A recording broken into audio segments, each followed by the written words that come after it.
Assalamualaikum warahmatullahi wabarakatuh. Bangsa jin tak semuanya adalah kafir. Ada juga sekelompok bangsa jin yang telah memeluk Islam, bahkan pada masa Rasulullah.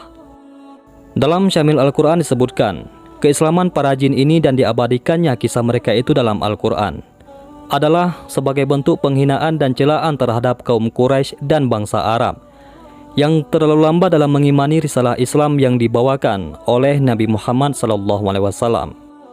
Ayat ini juga menunjukkan kepada umat manusia bahwa jin yang diciptakan Allah dari api pun bisa menerima kebenaran Al-Quran dan Islam. Sementara manusia yang diciptakan Allah dari tanah dan diberi kelebihan berupa akal, ternyata belum sepenuhnya menerima Islam. Seharusnya mereka berkaca dari keterangan ayat ini. Namun sebelum kita bahas lebih lanjut, jangan lupa untuk sukai video ini dan tekan tombol subscribe untuk mendapatkan video-video terbaru dari channel Tinta Mahabbah. Terima kasih. Dalam Asbab An-Nuzul disebutkan, sebab-sebab diturunkannya surah Al-Ahqaf ayat 29-32. Diriwayatkan dari Ibnu Abi Syaibah dari Ibnu Mas'ud. Ketika Rasulullah SAW sedang membaca ayat-ayat Al-Quran, ada beberapa jin. Sejumlah riwayat menyebutkan jumlahnya 9, dan sebagian lain menyebutkan 7, yang turut mendengarkan bacaan Al-Quran dari Rasulullah SAW. Kemudian salah satu dari jin itu mengingatkan teman-temannya, "Diamlah, perhatikan bacaannya." Sesudah itu mereka kembali kepada kaumnya untuk mengingatkan mereka kepada jalan yang benar. Sementara itu, mengenai surah Al-Jin ayat 1-2, sebagaimana diriwayatkan dari Ibnu Abbas bahwasanya sekumpulan jin mendengarkan Rasulullah SAW membaca Al-Quran ketika sedang mendirikan sholat subuh bersama para sahabatnya. Kemudian seusai sholat, Rasul menceritakan hal itu kepada para sahabatnya mengenai turunnya ayat 1-2 surah Al-Jin tersebut. Rasulullah diutus untuk seluruh alam, tak hanya mendakwahi manusia, namun juga kepada jin yang gaib. Rasulullah dapat melihat mereka, namun tak sedikit pun beliau dilanda rasa takut. Padahal para sahabat begitu khawatir pada keselamatan Rasulullah ketika beliau SAW pergi berdakwah di kalangan jin. Suatu hari para jin berdatangan kepada Rasulullah. Mereka berombongan dalam jumlah yang banyak. Itu terjadi tak lama setelah peristiwa adanya jin yang mendengar Al-Quran dari lisan sang Nabi. Jin tersebut beriman dan mengabarkan kepada kaumnya tentang Rasulullah dan Kitabullah. Banyak jin yang kemudian tertarik dan ingin bertemu dengan sang utusan Allah. Mereka ingin mendengar langsung firman ilahi dari sang pembawa risalah. Rasulullah pun mendapati permintaan para jin.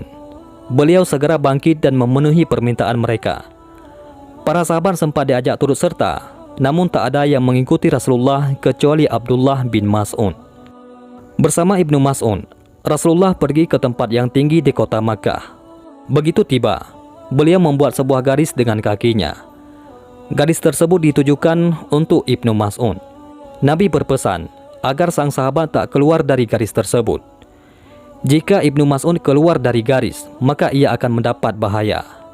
Ibnu Mas'ud mengangguk, menuruti dengan rasa penasaran apa yang akan terjadi. Rasulullah lalu meninggalkan Ibnu Mas'ud dan berdiri di sebuah tanah lapang. Mulailah sang Nabi membaca Al-Quran. Tiba-tiba beliau dikerumuni sekumpulan makhluk halus yang nampak seperti awan bergerombol. Jumlah makhluk itu sangat banyak, hingga menghalangi pandangan Ibnu Mas'ud. Sang sahabat begitu khawatir karena tak dapat melihat Rasulullah. Ibnu Mas'ud pun tak dapat mendengar suara Rasulullah hingga ia sangat mengkhawatirkan keselamatan Nabi. Namun ia tak tahu apa yang harus dilakukan. Ingin rasanya menghampiri Rasulullah dan memastikan keselamatan sang Nabi tercinta. Namun ia teringat pesan Rasulullah agar tak melewati garis yang dibuat beliau. Ibnu Mas'ud pun hampir saja lari turun ke kota dan meminta bantuan para sahabat untuk menyelamatkan Nabiullah. Namun ia kemudian mendengar suara tongkat Nabi dan membatalkan rencananya. Waktu pun berlalu sangat lama, namun tak ada tanda-tanda gerombolan awan itu akan pergi. Ibnu Mas'ud kembali khawatir. Tak ada suara dari Rasulullah dan ia masih belum bisa melihat sang Nabi. Ibnu Mas'ud kembali berkeinginan turun ke kota dan meminta bantuan. Namun lagi-lagi, ia mendengar suara tongkat Rasulullah. Demikian berkali-kali Ibnu Mas'ud ingin meminta bantuan, namun membatalkannya karena mendengar suara tongkat Nabi yang dipahami sebagai isyarat agar para jin duduk dan mendengarkan.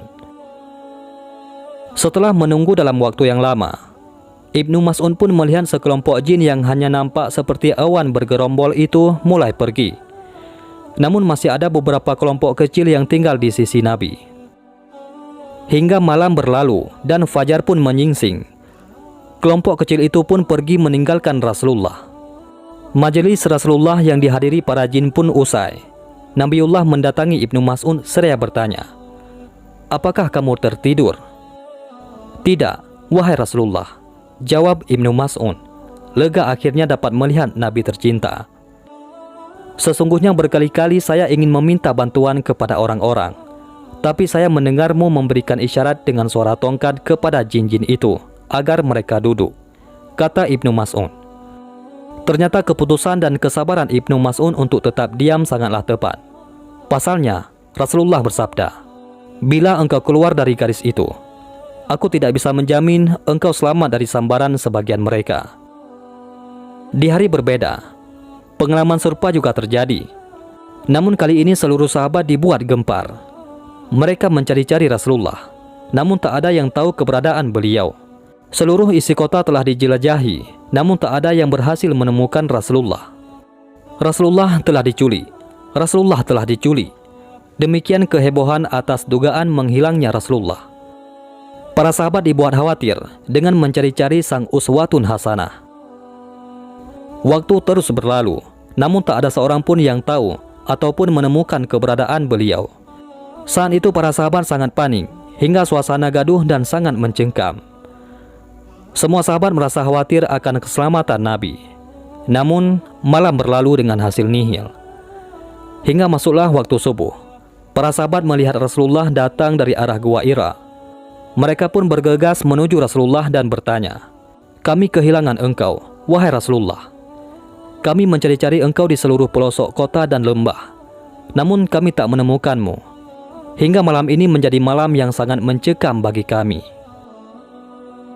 Rasulullah pun menjawab rasa penasaran dan kekhawatiran para sahabat. "Salah seorang dai dari kalangan jin mendatangiku. Lalu aku pergi bersamanya. Kemudian aku membacakan Al-Quran kepada mereka." Rasulullah pun menunjukkan jejak dan bekas tempat duduk jin muslim tersebut. Betapa Rasulullah sangat pemberani. Seorang diri beliau menghadapi kaum jin dan berdakwah kepada mereka. Betapa Rasulullah pula sangat penyabar. Beliau menuntun para jin tersebut hingga mereka menjadi muslim, bahkan menjadi jin yang soleh. Sebagaimana manusia, kalangan jin pula terbagi atas jin yang beriman dan yang tidak beriman. Mereka para jin yang beriman memilih jalan yang lurus dan taat kepada Allah dan mengikuti petunjuk Rasulullah. Mereka enggan mengganggu manusia sebagaimana jin yang tidak beriman. Mereka pula enggan membantu tukang ramal untuk mencari tahu hal-hal yang gaib. Para jin soleh tidaklah melakukan perkara-perkara yang menyimpang sebagaimana yang diajarkan Rasulullah. Kelak mereka pun akan mendapat balasan surga sebagaimana yang Allah janjikan untuk kaum yang beriman lagi yang soleh. Wallahu a'lam bishawab. Mudah-mudahan bermanfaat. Assalamualaikum warahmatullahi wabarakatuh.